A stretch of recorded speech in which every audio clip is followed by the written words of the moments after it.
மிஷினரிகள் மட்டும் இல்லாட்டினா இந்தியா இடுகாடாக, அதாவது சுடுகாடாக இருந்திருக்கும் அப்படின்னு கூறியவர் தந்தை பெரியார். ஏன்னா இந்தியாவில் மிஷினரிகள் சாதிச்சது ஏதோ கொஞ்சம் நஞ்சம் கிடையாதுங்க, அது எக்கச்சக்கமான சாதனைகள் இருக்குதுங்க. பென்னி குயிக் அப்படின்ற மிஷினரி முல்லை பெரியார் அணைய கட்டினாருங்க. சிடி ஸ்டட் போன்ற மிஷினரிகள் தேயிலை செடிகளை கொண்டு வந்து தேயிலை தோட்டங்களை உருவாக்குனாங்க. மிஷினரி கிரகாம் ஸ்டைன்ஸ் யாருமே தொடாத குஷ்டரோகிகளை தொட்டு பராமரிச்சாருங்க. Robert de Nobili, Veeramamunivar, Peter Percival, collector Ellis Durai, GU. Pope Iyer, Johann Philipp, Ziegenbalg இவங்க எல்லாம் தமிழ் மொழியோட பாதுகாப்புக்காகவும் அதனோட பெருமையை உலகறிய செய்யவும் அரும்பாடுபட்டு இருக்கிறாங்க. மிஷினரி ராணியஸ் சிறை கைதிகளுக்குன்னு நல்வாழ்க்கைய உருவாக்குனாருங்க. 100க்கும் மேற்பட்ட பள்ளிக்கூடங்களை தென்னாட்டுல உருவாக்குனாருங்க. மிஷினரி ராணியஸ் அது மட்டும் இல்லாம ஆசிரியர் பயிற்சி பள்ளிகளையும் உருவாக்குனாருங்க.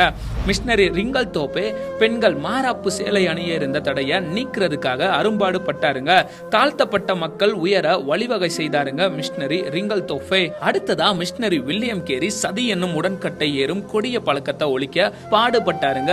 பெண் மருத்துவ கல்விக்கு வித்திட்டு மருத்துவமனையை உருவாக்கியவர் தான் மிஷினரி ஐடா ஸ்கைடர் அம்மையார். ஓலை சுவடுகள்ல தவழ்ந்த தமிழ அச்சில ஏத்தி புத்தகங்களை அச்சடிக்க உதவியவர் தான் சீகன் பால் அப்படின்ற மிஷினரி. தரங்கம்பாடியில இவர் தான் பெண்களுக்கான முதல் தமிழ் பள்ளிய உருவாக்குனாருங்க.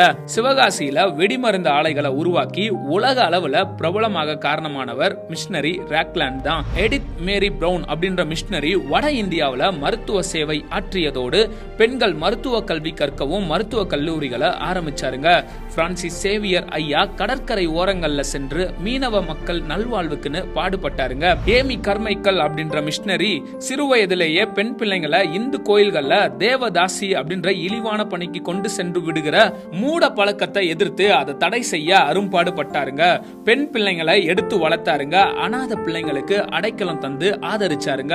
லண்டன் மிஷன் சொசைட்டி மூலம் கொண்டு வரப்பட்ட உருளைக்கிழங்கு, முட்டைக்கோசு, கேரட் இதெல்லாமே நீலகிரி பகுதியில விளைவிக்கப்பட்டன. விவசாயம் அங்க செழிச்சுச்சுங்க. மக்களோட வாழ்வாதாரமும் அதனோட சேர்ந்து உயர்ந்துச்சுங்க. ஈவ்லின் பிராண்ட் அம்மையார் அப்படின்ற மிஷினரி மூலமாக சேலம் கொல்லிமலை பகுதியில் இருக்கிற ஆதிவாசி மக்கள் நல்வாழ்வு அடைஞ்சாங்க. ரச்சன்ய சேனை அதாவது சால்வேஷன் ஆர்மி அப்படின்ற மிஷினரி ஊழியங்கள் மூலமாக ஏழை மக்களுக்கு உணவும் உடையும் கிடைச்சிச்சுங்க.